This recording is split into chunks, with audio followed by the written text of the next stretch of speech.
1,09. Os imóveis que estão à venda ou para alugar e estão sem moradores são os exemplos mais fáceis de identificar. Entretanto, é necessário tomar o cuidado de verificar se existem moradores, mesmo que existam placas de vende-se ou aluga-se. Também podem ser encontrados domicílios vagos sem placa de venda ou aluguel, ou seja, sem nada que indique que está vago. Esta situação deve ser verificada com a informação de porteiros ou vizinhos. Podem ser casas recém-construídas ou domicílios sem nenhuma indicação de que há pessoas neles habitando.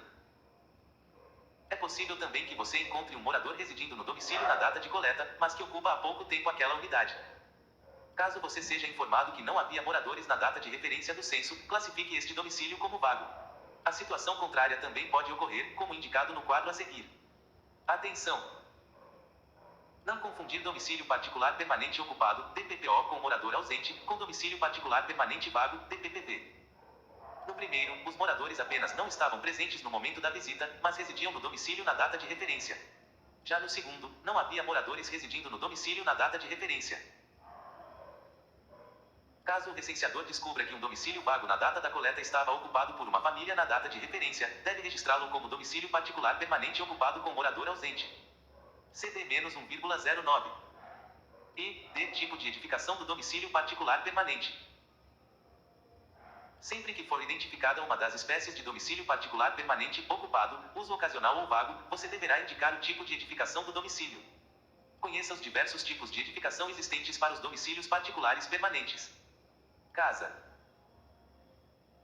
É toda edificação contendo um ou mais pavimentos, com acesso direto a um logradouro, arruamento, avenida, caminho, etc., legalizado ou não, independente do material utilizado em sua construção. Considere a edificação com um ou mais pavimentos que esteja ocupada integralmente por um único domicílio, como uma casa. Casa de vila ou em condomínio. Casa de vila é a unidade habitacional integrante de um grupo de casas com acesso único a um logradouro. Na vila, as casas estão agrupadas umas junto às outras, constituindo-se, às vezes, de casas geminadas. Cada uma delas possui uma identificação de porta ou designação própria. Por exemplo, Rua das Acácias, 34 Vila Helena, Casa 2. Casa em condomínio é aquela que faz parte de um conjunto residencial condomínio constituído de dependências de uso comum, tais como áreas de lazer, praças interiores, quadras de esporte, etc. As casas de condomínio geralmente são separadas umas das outras, cada uma delas tendo uma identificação de porta ou designação própria. Por exemplo, Avenida das Américas, 7000, Rua Interna dos Sabiás, Lote 5, Casa 21. CD-1,09. Apartamento. É o domicílio particular localizado em edifício de um ou mais andares com mais de um domicílio servido por espaços comuns, hall de entrada, escadas, corredores, portaria ou outras dependências. Considere também como apartamento o domicílio que se localiza em prédio de 2 ou mais andares em que as demais unidades não são residenciais e, ainda, aquele localizado em edifícios de 2 ou mais pavimentos com entrada independente para os andares. Habitação em casa de cômodos ou cortiço. É a unidade localizada dentro de uma estrutura residencial multifamiliar, isto é, com moradia de várias famílias diferentes, apresentando as seguintes características: uso comum de instalações hidráulica e sanitária, banheiro, cozinha, tanque, etc. Na mesma edificação, utilização do mesmo ambiente para diversas funções: dormir, cozinhar, fazer refeições, trabalhar, etc. E várias habitações, domicílios particulares, construídas em lotes urbanos ou com subdivisões de habitações em uma mesma edificação, geralmente alugadas, subalugadas ou cedidas e sem contrato formal de locação. Não deixe de considerar os critérios de separação e independência para individualizar os domicílios corretamente. CD-1,09. Estrutura residencial permanente degradada ou inacabada. Essa categoria abarca estruturas permanentes concebidas com fins residenciais, que contam com a presença de moradores, mas que tiveram elementos estruturais ou serviços domiciliares comprometidos em função da degradação. Construção interrompida enquanto os seus elementos estruturais ainda se encontravam incompletos. Em ambos os casos, a estrutura pode ter sido completada, de forma improvisada, pelos moradores. Porém, quando não há existência de moradores, a edificação será classificada como em construção ou reforma, se estiver inacabada, ou não será registrada se estiver em ruínas ou demolida. Atenção! Não confunda a estrutura residencial permanente degradada ou inacabada com domicílios envelhecidos ou em construção continuada, ou mesmo com domicílios que estejam passando por ampliação ou reforma. Também não confundir com habitações indígenas sem paredes, que são construídas de acordo com os hábitos habitacionais de alguns povos indígenas. A situação deve ser caracterizada pela ausência ou pelo desabamento de parte da cobertura ou das paredes externas, ainda que tenham sido substituídas por material improvisado, lonas, tapumes, etc., ou ainda pela inexistência de janelas e portas em paredes com vãos destinados a elas em cômodos que estejam sendo utilizados para fins residenciais. Em edifícios com 5 ou mais andares, a situação pode ser identificada também pela ausência de elevador. Habitação indígena sem paredes ou maloca. As habitações indígenas apresentam tamanhos diversos e podem ser simples e sem paredes, com um ou mais cômodos, ou mais complexas, abrigando uma ou várias construções com uma cozinha no fundo, por exemplo. CD-1,09. As habitações menores podem ser feitas com galhos de árvores e cobertas de palha, folhas ou outros materiais, madeira, lona plástica, zinco, etc. As malocas maiores podem ser localmente denominadas palhoça, choupana, cabana, casebre ou outra denominação, podem usar taquaras e troncos, cobertas de palmas secas ou palha e outros materiais. E ainda ser utilizadas como habitação por várias famílias nucleares, que dividem o espaço internamente com a ajuda de galhos, pequenos troncos ou pelas redes. Assim, pode-se muitas vezes definir o número dos núcleos familiares pela quantidade de pontos de fogo no interior da maloca. Caso a habitação indígena não seja uma maloca e tenha paredes, selecione uma das opções apresentadas acima: casa, apartamento, etc., de acordo com suas características. Malocas e casas da aldeia Sicaimabio, terra indígena Yanomami, Monte Alegre, NR. Casas na terra indígena Paraboburi, Campinápolis, MT. Atenção! No registro de endereços em terras e agrupamentos indígenas, pode ser necessário registrar domicílios coexistentes em malocas ou divididos em múltiplas edificações. Para mais informações sobre como identificar os domicílios em habitações indígenas, consulte o Manual do Recenseador PCT. O tipo, habitação indígena sem paredes ou maloca, pode estar presente tanto em setores de terras e agrupamentos indígenas quanto em outros setores com possível presença indígena pré-identificados pelo IBGE e é considerado como uma edificação de domicílio particular permanente. Regionalmente, o termo maloca pode significar habitação precária. Entretanto, nas pesquisas domiciliares do IBGE, ele reflete exclusivamente habitação indígena. Portanto, nenhuma habitação indígena deve ser classificada como domicílio particular improvisado ou ocupado. Acabamos de ver todas as espécies de domicílio particular permanente e conhecemos também os seus diversos tipos de edificação. Agora vamos ver as espécies domicílio particular improvisado ou ocupado e domicílio coletivo com e sem morador. CD-1,09. II. Domicílio particular improvisado ou ocupado, DPIO. É aquele domicílio que pode estar localizado em edificação que não tenha dependências destinadas exclusivamente à moradia por exemplo, dentro de um bar, uma loja, um depósito, um escritório, etc., uma estrutura móvel. Em calçadas, praças ou viadutos, ou em abrigos naturais como grutas ou cavernas. Atenção! Vale lembrar que os domicílios improvisados só serão registrados se, na data de referência, estiverem ocupados por moradores, estando ou não presentes no momento da visita. Caso contrário, eles não devem ser registrados. Importante: estruturas como barracas, tendas, etc., em locais de trabalhos temporários, como em garimpos, onde as pessoas possuam outro local de residência habitual, não devem ser registrados como domicílios improvisados. E há categorias dos domicílios particulares improvisados ocupados, DPIO.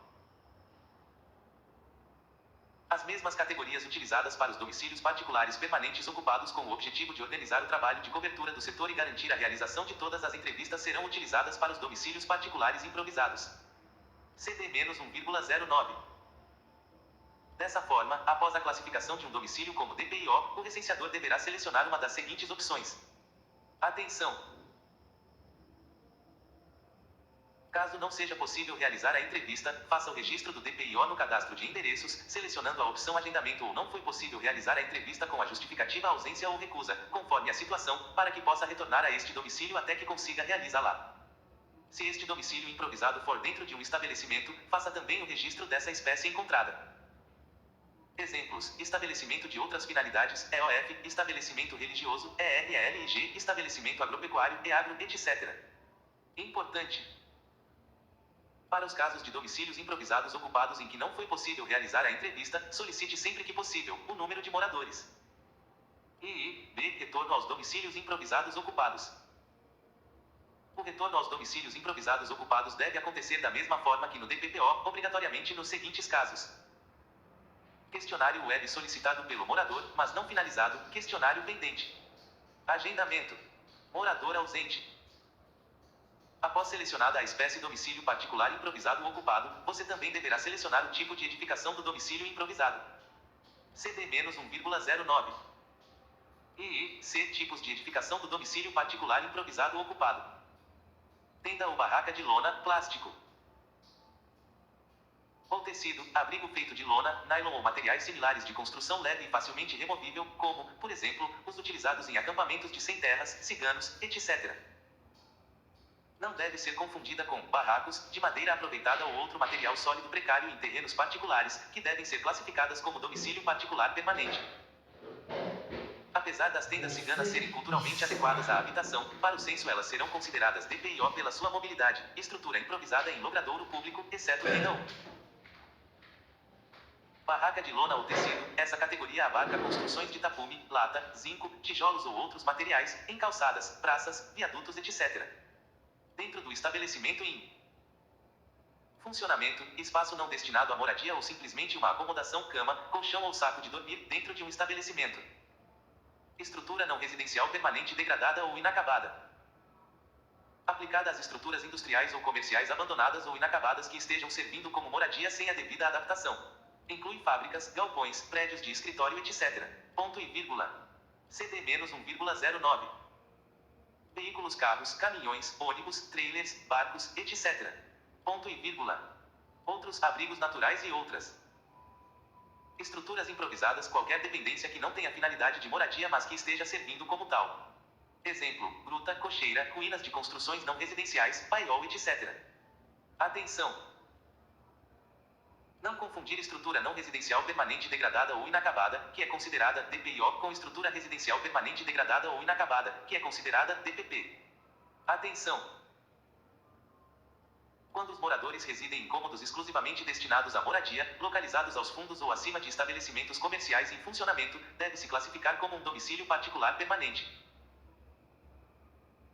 A classificação de domicílio improvisado dentro de estabelecimento comercial deve ser aplicada apenas quando os moradores residem em cômodos utilizados pelo próprio estabelecimento, como por exemplo nos casos de pessoas residindo em depósitos de lojas, cozinhas de bares, etc. CD-1,09. 2 de fevereiro de 11. Domicílio coletivo. É uma instituição ou estabelecimento onde a relação entre as pessoas que nele se encontravam, moradoras ou não, na data de referência era restrita a normas de subordinação administrativa. Pode ser classificado como com ou sem morador. Os domicílios coletivos podem, portanto, ser classificados em duas espécies distintas.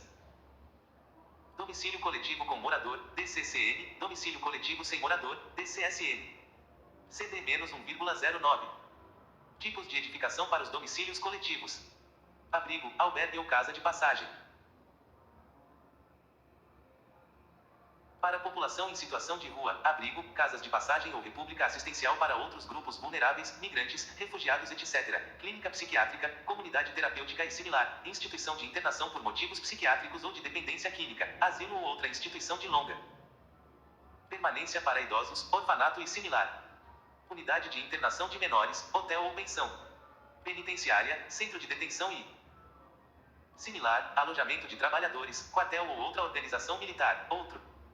Atenção! Acampamentos serão considerados domicílios coletivos, desde que estejam sujeitos a normas de subordinação administrativa, como por exemplo, acampamento de refugiados administrado por ONGs. Para ser considerado domicílio coletivo com morador, DCCM, tem que existir pelo menos um grupo familiar ou um indivíduo nele residindo. Para isso, serão considerados. Grupo familiar em domicílio coletivo. É o conjunto de pessoas que se relacionam por laços de parentesco, residindo em uma ou mais unidades do domicílio coletivo. Neste caso, será coletado um questionário para o grupo familiar. Morador individual em domicílio coletivo é a pessoa que reside em domicílio coletivo, ainda que compartilhando a unidade com outra S pessoa S com a S qual is não tenha laços de parentesco. Neste caso, será coletado um questionário para cada indivíduo. CD-1,09. Atenção! Só considere a espécie domicílio coletivo com morador depois da realização da entrevista. Caso não seja possível realizar a entrevista, registre o domicílio como domicílio coletivo sem morador até que consiga fazê-la. Considerando que os domicílios coletivos são estabelecimentos com normas administrativas de convivência, eles podem atender também à caracterização de outra S, espécie S. Sobre a classificação das espécies de estabelecimentos, devemos considerar que é possível que um endereço possua mais de uma espécie. Assim, veremos que os domicílios coletivos requerem atenção especial na caracterização de uma ou mais espécies para o mesmo endereço. Para o preenchimento do formulário de domicílio coletivo, consulte o capítulo 5, Entendendo o formulário de domicílio coletivo, no manual da entrevista. CD-1,09. 12. Estabelecimento. Observe as ilustrações a seguir e pense em como você classificaria as unidades representadas. Essas unidades são classificadas como estabelecimentos, ou seja, edificações utilizadas para fins não domiciliares. Por exemplo, escolas, prédios e lojas comerciais, postos de saúde, igrejas, etc. Observe o esquema a seguir e veja como são classificados os estabelecimentos. Estabelecimento religioso, ensino, agropecuário, outras finalidades, saúde. CD-1,09. 12,1. Estabelecimento agropecuário, EAGRO. É toda unidade de produção, independentemente de tamanho, situação jurídica ou localização, em área urbana ou rural, dedicada, total ou parcialmente, a atividades agrícolas, pecuárias, florestais ou aquicolas. Para que a unidade de produção seja classificada como estabelecimento agropecuário, é necessário que, além da atividade agrícola, florestal, aquicola ou de pecuária, essa unidade tenha uma edificação localizada no terreno, como sede, casa de morador, armazém, galpão, curral, etc. Ao identificar um estabelecimento agropecuário, é importante se certificar de que ele faz parte do setor censitário em coleta. Esta observação é particularmente importante para os estabelecimentos agropecuários porque, não raro, há unidades que ocupam grandes áreas que podem ir além dos limites do setor censitário e até mesmo do município em trabalho. Nestes casos, será necessário avaliar a qual setor censitário o estabelecimento pertence, pois, quando existir uma sede na área do estabelecimento, local destinado à administração dos trabalhos, sendo, frequentemente, a própria casa do produtor, o endereço pertencerá ao setor no qual a sede está localizada. Quando existirem outras construções, mas não uma sede, galpão, curral, armazém, etc., o estabelecimento pertencerá ao setor censitário onde a maior parte de sua área está localizada. Lembrando que a captura de coordenadas geográficas, ação que faz parte do registro dos endereços, dos estabelecimentos agropecuários também exige orientações específicas. A captura deve ser feita preferencialmente na edificação que assume a função de sede do estabelecimento agropecuário, que, por sua vez, pode ter diversas edificações em sua área. Esta orientação é importante, pois há estabelecimentos com grandes áreas onde a captura de coordenadas em um ponto bem definido é especialmente importante para a localização da sede e para verificar o pertencimento do estabelecimento ao setor. CD-1,09. Atenção! Não são classificados como agropecuários os estabelecimentos sem qualquer edificação, como os de cultivo em várzeas intermitentes, de criação de abelhas, de extração de frutas e de lenha de matas nativas, etc. Por outro lado, devem ser registrados separadamente como endereços de estabelecimentos agropecuários aqueles com áreas descontínuas e com edificações, mesmo que estejam sob responsabilidade da mesma pessoa e que as áreas estejam localizadas no mesmo setor censitário. Além disso, endereços que possuem a finalidade de desenvolver atividades produtivas agropecuárias, florestais ou aquicolas devem ser registrados como estabelecimentos agropecuários independentemente de serem produtivos ou não na data de referência e independente do destino da produção, venda ou subsistência. São consideradas atividades agropecuárias, florestais ou aquicolas. O cultivo do solo com culturas permanentes ou temporárias, hortaliças, flores, plantas medicinais e ornamentais, o cultivo de vegetais em água, hidroponia e em outros meios, a criação, recriação ou engorda de animais de grande, médio e pequeno porte, a criação de peixes, os pesca e pague, só serão considerados quando houver criação de peixes, crustáceos e moluscos, a criação de animais silvestres em cativeiro, jacaré, ema, perdiz, capivara, cateto, queixada e outros, a criação de animais exóticos, avestruz, fazão, pavão, javali e outros, e a exploração de matas e florestas nativas ou plantadas. Não são consideradas atividades agropecuárias, florestais ou aquicolas. A criação de animais domésticos, como pássaros, cães, gatos. A criação de animais destinados a experiências de laboratórios, produção de soros, vacinas, etc. O confinamento de gado de terceiros, pois é serviço prestado aos produtores rurais. Caracteriza estabelecimento, mas não agropecuário, e a pesca. Atenção! Os quintais de residências com pequenos animais domésticos e as hortas domésticas não são considerados estabelecimentos agropecuários. CD-1,09. É importante ter o cuidado de diferenciar esta situação onde a produção do quintal é destinada ao passatempo e satisfação dos moradores daquela de subsistência. A produção de subsistência é aquela na qual a produção é voltada a atender às necessidades vitais do produtor e sua família, ou seja, aquela que serve como a base de sua alimentação. Eventualmente, parte desta produção pode ser comercializada por venda ou troca. Nesse caso, a satisfação das necessidades do núcleo familiar depende totalmente ou em maior parte desta atividade. Atenção! Nos setores rurais, é comum encontrar endereços que são, ao mesmo tempo, estabelecimento agropecuário e domicílio, que serve de residência ao produtor. Nesses casos, o domicílio é a sede do estabelecimento que. Além disso, é possível também encontrar estabelecimentos agropecuários associados a outras atividades econômicas, como estabelecimentos que pertencem a indústrias. Prestam outros serviços, tal como o de confinamento, e desempenham outras atividades produtivas como agroindústria rural. No registro de um estabelecimento agropecuário, seja ele associado a um domicílio ou não, o nome do responsável pelo estabelecimento será necessário. O responsável pelo estabelecimento não precisa ser necessariamente seu proprietário ou responsável financeiro, mas qualquer produtor ou administrador capaz de prestar informações sobre o estabelecimento. Cada estabelecimento deve ser identificado também com o nome específico pelo qual é conhecido o sítio, a chácara, a fazenda ou o empreendimento. Esse nome tem que ser preciso. Não utilize expressões genéricas como criação de bois, cultura de laranja, horta, etc. Atenção! É preciso estar atento para a diferença entre propriedade rural e estabelecimento O que você agropecuário. anda fazendo da sua vida? Por um Você lado, uma passa os propriedade rural dias pode não se caracterizar como um estabelecimento agropecuário, observando já que, para tal, precisaria ter ao o menos uma edificação sucesso e, como alheio objetivo, ou a produção prática comercial e ou de daqueles dos subsistência. seus próprios. Por outro lado, uma propriedade rural pode Me conter em sua gostaria de área mais de um tê-la por estabelecimento agropecuário. várias Isto é, ocasiões. pode conter mais de uma unidade Nestas produtiva. ocasiões você está preparado para a CD-1,09. mudança? 1º de janeiro de 12. Como registrar estabelecimentos agropecuários de exploração comunitária? Para realizar o registro de endereços que possuem estabelecimentos agropecuários cuja exploração é comunitária, uma mesma área explorada em conjunto por diferentes produtores, considere dois critérios. Quando as famílias trabalharem em conjunto numa mesma área e dividirem a produção, deve ser registrado apenas um estabelecimento agropecuário, ou quando as famílias ocuparem uma mesma área e cada uma tomar a decisão sobre o que plantar e sobre o destino dado à sua produção individualmente, deve ser registrado um estabelecimento agropecuário para cada família. Essas situações ocorrem com alguma frequência em áreas ocupadas por povos e comunidades tradicionais e em reservas, dentre as quais destacam-se as indígenas e as extrativistas. Portanto, como orientação geral, sempre que você identificar um estabelecimento agropecuário associado a um povo ou comunidade tradicional, investigue a sua forma de organização quanto à exploração comunitária e procure registrar no nome do estabelecimento, visto adiante, que ele está associado a uma forma de tradicionalidade. 12,2. Estabelecimento de ensino, ENSINO. É uma edificação utilizada com a finalidade de ensino, educação para cursos regulares, independentemente de pertencer ao setor público, ao privado ou a fundações educacionais, como, por exemplo, escolas de educação infantil, em pré-escolas, ensino fundamental e médio, inclusive formação profissional técnica de nível médio, universidades, escolas técnicas e academias militares. No caso de aldeias ou comunidades indígenas, mesmo que uma edificação com atividade de ensino regular não possua paredes, ela deve ser registrada como estabelecimento de ensino.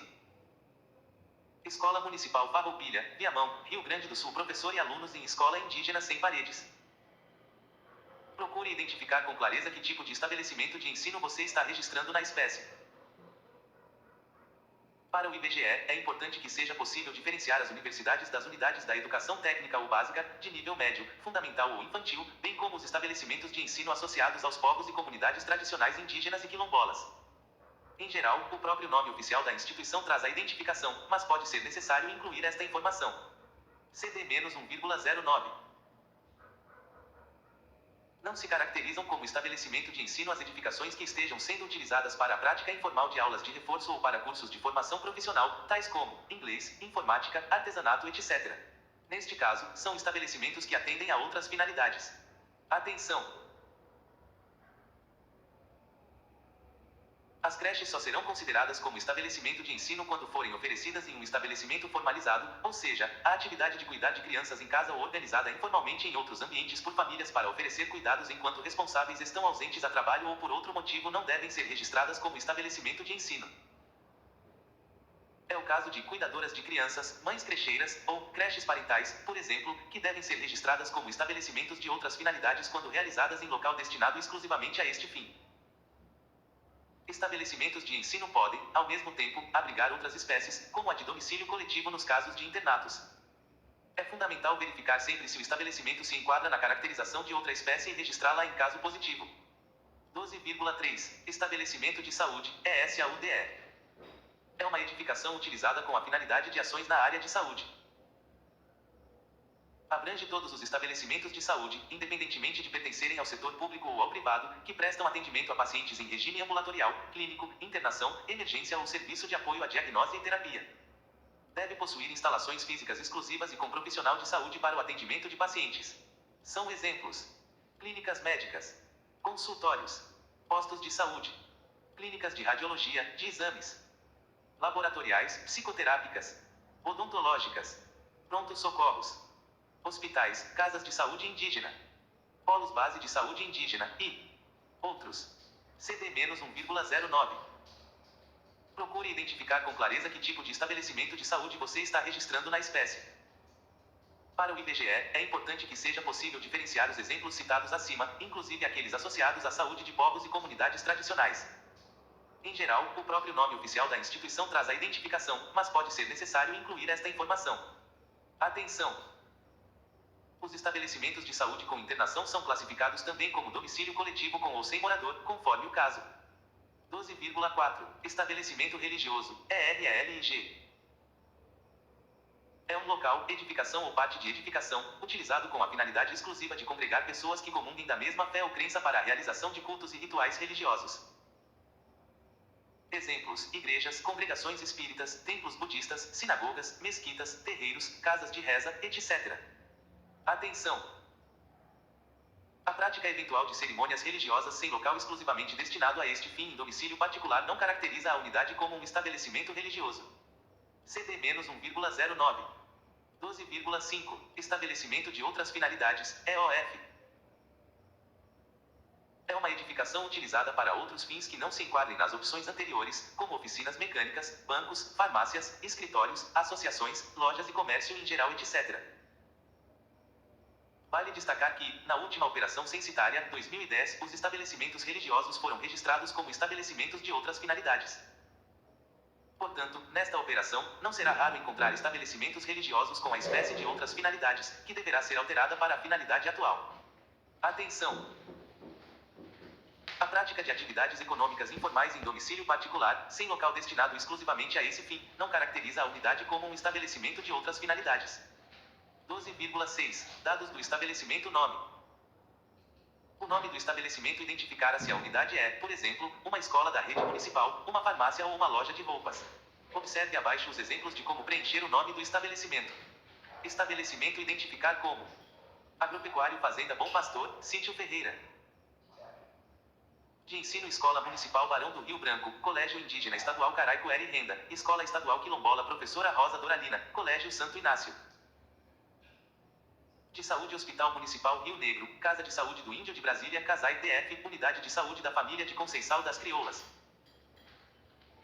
Religioso: Igreja de Santo Antônio, Casa de Candomblé e Leônio Ojoaro, Centro de Umbanda Caminho de Aruanda, Casa de Reza da Aldeia Taturi. De outras finalidades: Papelaria Matos, Bar do Zé, Padaria Bom Gosto, Galeria Santa Fé, Prefeitura Municipal de Contagem. Atenção! Quando um estabelecimento não estiver sendo utilizado, vago, será caracterizado como estabelecimento de outras finalidades e terá como nome o termo vago. Não confundir com o domicílio particular permanente vago. CD-1,09. Não utilize expressões genéricas para um estabelecimento em funcionamento, como, por exemplo, loja. Identifique-o corretamente como Comercial Bela Vista, como na imagem abaixo. Nos casos de estabelecimentos que não possuem um nome, identifique-o pelo ramo da atividade, como loja de roupa infantil, por exemplo. Quando especificado, o tipo de tradicionalidade deve acompanhar o nome do estabelecimento. Isto é frequente nos estabelecimentos ensino, saúde, etc., localizados em territórios de povos tradicionais. CD-1,09. Atenção! Ao identificar o nome dos estabelecimentos, não utilize expressões que possuam informações sigilosas. Os informantes devem ter suas informações pessoais preservadas no nome do estabelecimento, salvo nos casos